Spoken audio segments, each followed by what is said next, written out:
తెలంగాణ జాగృతి అధ్యక్షురాలు మాజీ ఎమ్మెల్సీ కవిత నేరుగా తన సోదరుడిని టార్గెట్ చేస్తోంది. తన సోదరుడు బీఆర్ఎస్ పార్టీ వర్కింగ్ ప్రెసిడెంట్ కేటీఆర్ను టార్గెట్ చేస్తున్నట్లుగా కనబడుతోంది. ట్విట్టర్లో అంటే ఎక్స్లో కవితక్క అప్డేట్స్ పేరిట రెగ్యులర్గా పోస్టులు వస్తుంటాయి. ఇప్పుడు తాజాగా వచ్చిన ఒక పోస్టు నేను చదువుతాను. కవితక్క అప్డేట్స్ పేరిట ఉంటుంది అకౌంట్ ఇది. బీఆర్ఎస్ కోటలో భూపకాసురులు, బీఆర్ఎస్ కోటలో భూపకాసురులు క్యాప్షన్తో ఉన్న కంటెంట్ ఏంటంటే, కీసర రాంపల్లి ప్రాంతంలో వేసిన వెంచర్లో దాని పక్కనే ఉన్న 4 ఎకరాల భూమిని కబ్జా చేసి అమ్ముకొని కోట్లాది రూపాయలను పీర్జాదిగూడ మాజీ మేయర్ రియల్టర్ జక్కా వెంకటరెడ్డి, అతనికి సమీప బంధువు అయిన కొణతం దిలీప్, వీళ్ళు ఆ 4 ఎకరాలను కబ్జా చేసి అమ్ముకొని కోట్ల రూపాయలు దండుకున్నట్టుగా ఈ పోస్టు సారాంశం. అయితే దీంట్లో అందులో మెన్షన్ చేసింది ఏంటంటే, వాళ్ళు ఎవరు, కవితక్క అప్డేట్స్ దీని పేరు, అకౌంట్ పేరు.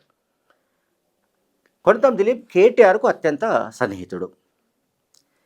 సో పీర్జాదిగూడ మేయర్గా జక్కా వెంకటరెడ్డిని పీర్జాదిగూడ మేయర్గా ఎంపిక చేయడంలో దిలీప్ కొణతం కీలక పాత్ర పోషించినట్లుగా ఈ పోస్టు మనకు తెలియజేస్తుంది. ఇది అంటే కొణతం దిలీప్ను టార్గెట్ చేయడం అంటే కేటీఆర్ను టార్గెట్ చేయడమే. ఎందుకు ఈ మాట చెప్తున్నానంటే, ఆల్మోస్ట్ 2014 నుంచి కనుక ఇప్పటిదాకా కూడా చూస్తే కొణతం దిలీప్ అనే వ్యక్తి పేరు లేకుండా కేటీఆర్కు సంబంధించిన విషయాలేవి మనం మాట్లాడడానికి వీల్లేదు. ఆయనకు సంబంధించిన సోషల్ మీడియా అనండి, ఆయనకు సంబంధించిన ఇతరత్ర వ్యవహారాలు అనండి, కొణతం దిలీప్కు మొత్తం విషయాలు తెలుసు, కొణతం దిలీప్ రెడ్డికి మొత్తం విషయాలు తెలుసు అన్నది బీఆర్ఎస్ పార్టీలోని చాలామంది చెప్తుంటారు. సరే, కేటీఆర్ గురించి కొణతం దిలీప్కి ఎంత తెలుసు, కొణతం దిలీప్కు గురించి కేటీఆర్కి ఎంత తెలుసు అనేది బీఆర్ఎస్ పార్టీలో ఎవరిని అడిగినా చెప్తారు. దీంట్లో మళ్ళీ వెంటనే కొణతం దిలీప్ నుంచి కౌంటర్ వచ్చింది. ఊహించినట్లే కొందరు కొత్త జాగృతి బిచ్చగాళ్ళు నా మీద వ్యక్తిగత దాడిని మొదలుపెట్టారు.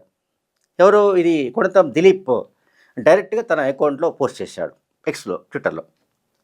ఊహించినట్లుగానే కొందరు కొత్త జాగృతి బిచ్చగాళ్ళు నా మీద వ్యక్తిగత దాడి మొదలుపెట్టారు.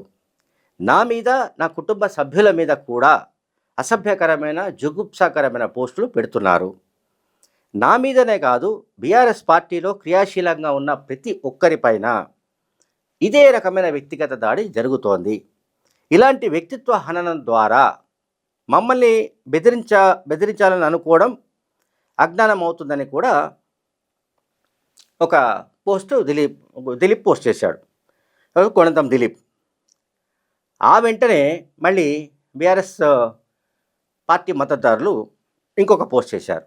ట్విట్టర్లో వార్ జరుగుతుంది. ఇంకా చెప్పాలంటే ట్విట్టర్లో వార్, ఎక్స్లో కవితకు కేటీఆర్కు మధ్య వార్ జరుగుతోంది. అంటే కవిత మద్దతుదారులకు, కేటీఆర్ మద్దతుదారులకు అనాలి మనం.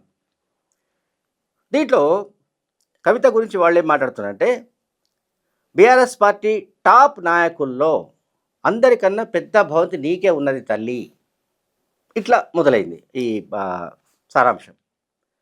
పాపం ప్రగతి భవన్ అనే ప్రభుత్వ ఇల్లు కట్టి మీ నాన్న బదనామయ్యిండు.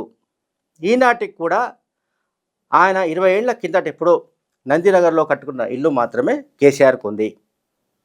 ఇప్పటికీ మీ అన్న కేటీఆర్ కానీ, మీ బావ హరీష్ రావు కానీ వాళ్ళు మామూలు విల్లాల్లోనే ఉంటున్నారు. కానీ నువ్వు మాత్రం ఇంద్రభవనం కట్టుకున్నావు. దాని పక్కనే మరో పెద్ద భవంతిని జాగృతి ఆఫీసు కోసం కొన్నావు. ఇవాళ సత్యపూసి లెక్క మాట్లాడుతున్నావు. మరి నువ్వు కనుక రాళ్ళు ఇటుకలు మోసి సంపాదించినవా? అంత పెద్ద ఇల్లు కట్టుకునే పైసలు ఏడికెళ్ళి వచ్చినాయి? అండ్ రేవంత్తో కలిసి నువ్వు చేసిన చీకటి దందాలు, సంపాదించిన ఆస్తుల గురించి లోకమంతా ఎరుకే దేవనపల్లి కవితమ్మ. అంత పెద్ద భవంతి కట్టుకొని అక్కడ నిన్ను కలిసేందుకు వచ్చే బీఆర్ఎస్ పార్టీ నాయకులను, కార్యకర్తలను గేటు దగ్గరే ఫోన్ పెట్టి ఇంట్లోకి రానిచ్చిన చిత్త చరిత్ర నీది అంటూ ఆమె పైన వ్యక్తిగతంగా అటాక్స్ మొదలవుతున్నాయి. అంటే ఇక్కడ మనం గమనించాల్సింది అంటే గడిచిన కొన్ని నెలలుగా కవిత ఎప్పుడైతే ఆ పార్టీ నుంచి డిస్కనెక్ట్ అయ్యారో, ఆ పార్టీతో తనకు భావబంధాలు తెగిపోయాయని ఆమె స్వయంగా శాసనమండలిలో చెప్పారో, అంతకు ముందు నుంచే అంటే శాసనమండలిలో ఆమె బిగ్గరగా ఏడ్చి భావోద్వేగానికి గురై ఏమేమి మాట్లాడినప్పుడు కూడా అంతకుముందు ఆల్మోస్ట్ మే నుంచి నడుస్తుంది ఈ మొత్తం ఇది సీరియల్ అనుకోవాలి, ఇది సిరీస్ నడుస్తుంది. ఓటీటీలో సిరీస్ లాగానే వీళ్ళ సిరీస్ కూడా నడుస్తుంది.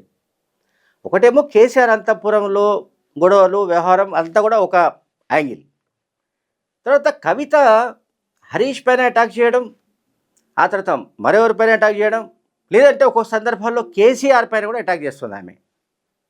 కేసీఆర్ హయాంలో అసలు ఏమీ జరగలేదు, తెలంగాణ ప్రజలకేమీ ఒరగలేదు, ప్రజలకు తలసరి ఆదాయం పెరగలేదు, అండ్ ఆర్థిక వ్యత్యాసాలు జిల్లాల్లో పెరిగిపోయాయి, సామాజిక న్యాయం తెలంగాణ ప్రజలకు అందలేదు.